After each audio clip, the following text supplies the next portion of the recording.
बेअदबी के मुद्दे की बात की जाए या फिर बात की जाए लैंड पूलिंग पॉलिसी या फिर सुनील जाखड़ की तरफ से जिस तरीके के साथ अकाली दल के साथ समय दर समय हर कुछ समय बाद जो एक गठबंधन का प्यार जताया जाता है, इसको लेकर कई तरीके के सवाल जो है वो खड़े हुए हैं। हमारे साथ इस समय बात करने के लिए विनीत जोशी जो भाजपा के बड़े सीनियर लीडर इस समय मौजूद है। पहले तो विनीत जी, आज जो परगट सिंह की तरफ से एक प्रेस कॉन्फ्रेंस की जाती है, वो साफ तौर पे कहते हैं कि जिस तरीके का उन्होंने बयान जो सेशन में दिया था, 2 धड़े थे, लेकिन आज उन्होंने सीधा कैप्टन पे कहा कि कैप्टन के सामने कई बार नाराजगियां जताई, यही कहा था उसको हटा के पीछे के, लेकिन अकाली दल के साथ उनका प्यार सबके सामने था, तभी जो है इस तरीके की चीजें नहीं। हालांकि जब सरकार बनी थी, उन्होंने ये चीज भी मानी है, जब सरकार बनी थी तब काम बड़ा तेजी से हुआ था बेअदबी को लेकर। चलिए, अब ये तो कांग्रेस के उस समय के अंदर की बात है, जिसे कैप्टन साहब तो अब बीजेपी में आ गए हैं और परगट सिंह जी अभी भी कांग्रेस में है, तो उस समय की बात है। और मुझे लगता है जो बातें बीत जाती हैं उस पर बहुत कहना कोई उसका महत्व नहीं होता। लेकिन अब क्योंकि इसलिए जिक्र करना जरूरी है, डॉक्टर नविंदर अब आपकी पार्टी के ही हिस्सा हैं और 27 के चुनाव है, बेअदबी सबसे मुद्दा रहा है। सरकारें चाहे 17 से लेकर 12, 17 और 22 में बदली सिर्फ इस मुद्दे को लेकर है। अब कानून तो बनाया गया, लेकिन अब वो लोगों की कचहरी में है, यानी लोग अब उसके अंदर जो सजेशंस देंगे उसके बाद जाएगा।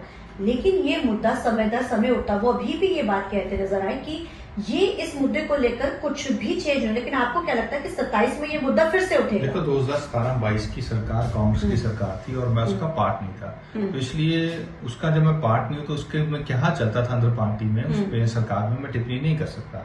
लेकिन मैं ये कहता हूं कि जो बेअदबी का मुद्दा है उसके ऊपर भगवंत मान सरकार, आम आदमी पार्टी, अरविंद केजरीवाल पंजाब की लोगों की भावनाओं के साथ खेल रहे हैं, वो राजनीति कर रहे हैं। कारण आपको याद होगा, जब 2021 के अक्टूबर-नवंबर की बात थी, 2022 के विधानसभा चुनाव से कुछ महीने पहले की बात थी, अरविंद केजरीवाल जी ने गारंटी के रूप में कहा था कि अगर हमारी सरकार बनेगी तो बेअदबी के दोषियों को 40 दिन के अंदर फास्ट ट्रैक कोर्ट के थ्रू जो है उनको हम सजा दिलाएंगे, उनको हम सख्त से सख्त सजा देंगे, उनको हम दोषी करार देंगे।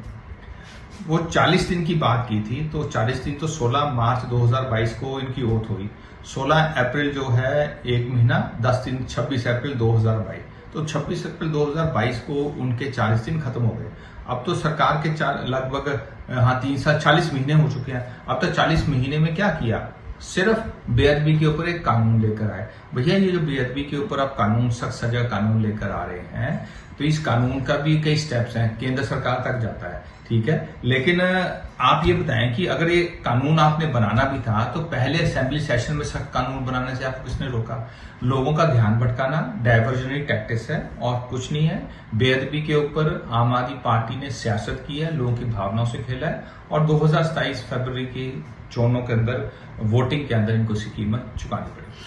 लेकिन विनीत जी, ये मुद्दा दोबारा अगर उठता है तो क्योंकि कैप्टन अमरिंदर जाहिर आपकी पार्टी के साथ, सवाल सिर्फ इतना सा है कि क्या इस चीज को लेकर भी, क्योंकि अब लोग भी समझ रहे हैं कि यही मुद्दा हमेशा बनता है। अरे देखिए ना, कि अगर सपोज कैप्टन साहब की सरकार ने नहीं किया, उस वक्त की कांग्रेस सरकार ने नहीं किया, या उससे पहले अकाली दल बीजेपी ने की, जो खास करके अकाली सरकार थी, बीजेपी पे एलिगेशन नहीं था, चाहे गठबंधन सरकार थी, उन्होंने नहीं किया, तो वो सब सत्ता से बाहर है ना, वो बाहर है। अकाली दल तो दूसरी बार लगातार सत्ता से बाहर है ना। पंजाब कांग्रेस सत्ता से बाहर है, ठीक है। तो ये सब सत्ता से बाहर हो चुके हैं। आज की वर्तमान सरकार, आम आदमी पार्टी की सरकार, जिनके पास 94 MLAs हैं, जिनके पास, जो कि पंजाब के विधानसभा के इतिहास में सबसे बड़ा इनको नंबर इनको मिला हुआ है, आज तो इनकी जिम्मेवारी मिलती है। तो इनके कार्यकाल का लगभग समझो 2/3 समय निकल गया है। आप तो कुछ महीने शेष बचे हैं, 1 साल ही के जी, क्योंकि आखिर के 4-5 महीने तो कैंपेन में निकल जाते हैं, 1 साल ही शेष बचा है। तो जो ये 3.5 साल में नहीं कर पाए तो बाकी में क्या करेंगे, क्योंकि इनकी नीयत नहीं थी। अगर सुनील जाखड़ का जिक्र किया जाए, एक बार फिर से उन्होंने अकाली दल के साथ गठजोड़ की बात कही है। हालांकि ये गठजोड़ की बातें पहले ही उठते थे, लेकिन अगर लीडरशिप कांग्रेस, अगर बात की जाए भाजपा से या अकाली दल से, वो अक्सर ये कहते हैं कि हम गठबंधन नहीं करेंगे, हम 117, भाजपा तो लगातार कह रही है कि हम 117 को चुनाव लड़ेंगे। तो सुनील जाखड़ ही लगातार इस चीज को पैरवी कर रहे हैं कि गठबंधन होना चाहिए, तो क्या उनको पता है कि गठबंधन होगा?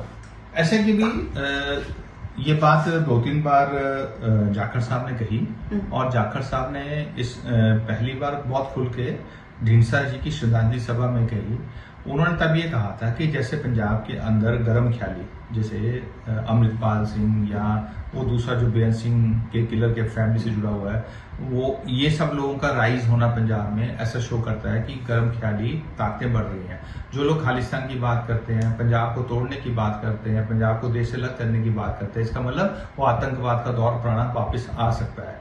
तो उन्होंने उस संदर्भ में, उस कॉन्टेक्स्ट में ये बात बोली कि भी अकाली दल का तगड़ा रहना जरूरी है, अलायंस हो सकता करना चाहिए। और उन्होंने ये भी बोला कि बीजेपी बड़ा होने के बावजूद भी, बड़ी पार्टी होने के बावजूद भी बीजेपी ने बड़ा दिल दिखाया और पंजाब की शांति के लिए अपने आप को जूनियर रोल में रखा, ये बोला। तो इससे साफ स्पष्ट होता है कि उसमें उनका फोकस सिर्फ पंजाब की अमन शांति थी। लेकिन अब क्यों नहीं है ना? अब अगर अमृतपाल का राइज हो रहा है, पंजाब में गैंगस्टरवाद बढ़ रहा है, कब आतंकवाद में कन्वर्ट हो जाए पता नहीं लगेगा। तो उन्होंने उस पृष्ठभूमि में कहा। लेकिन उस श्रद्धांजलि सभा के बाद चंडीगढ़ में प्रेस कॉन्फ्रेंस हुई। प्रेस कॉन्फ्रेंस में जब वो क्वेश्चन पूछा गया स्पेसिफिक, तो उन्होंने कहा कि भारतीय जनता पार्टी 117 विधानसभा पर तैयारी कर रही है, हम 117 के ऊपर मरा वर्कर दम से खड़ा हो गया है, हम 117 के ऊपर चुनाव लड़ेंगे। और उन्होंने ये भी स्पष्ट किया कि वे अकाली दल के साथ अलायंस कैसे करें। वो एक इंग्लिश की लाइन बोली, what they bring on table. इसका मतलब होता है भी उनके पल्ले क्या है, पंजाबी कहते हैं ना, हिंदी में। तो फिर वो बात में उनका प्यार क्यों होता है? अभी भी ट्रिब्यून का अगर उनका बयान पढ़ेंगे तो उसमें भी वो आतंकवाद, ये सब चीजें, काला दौर, उसमें एक रेफरेंस है। पर मैं क्लैरिफाई करता हूँ, भारतीय जनता पार्टी पंजाब का एक एक वर्कर 117 विधानसभा के ऊपर चुनाव लड़ने के लामबंद है, दम से खड़ा है, दम से तैयारी कर रहा है। और उस तैयारी की जो आहट है या उस तैयारी की जो गूंज है, वो हरपाल चीमा जी की आज फाइनेंस मिनिस्टर की प्रेस कॉन्फ्रेंस में भी दिखी, जब वो बेवजह बीजेपी को टारगेट कर रहे थे। अगर उनका 0 + 0 = 0, तो अगर हरपाल चीमा जी बीजेपी 0 है तो उसके ऊपर कमेंट भी क्यों कर रहे हो? क्योंकि हम कमेंट उन पे करते हैं जिनसे हमें कुछ थ्रेट होता है, बाकियों की तो हम बात भी नहीं करते। धन्यवाद। ये थे हमारे साथ बात करने के लिए विनीत जोशी, कैमरामैन अर्जुन के साथ चंडीगढ़ से टीवी 9 के रमनप्रीत को।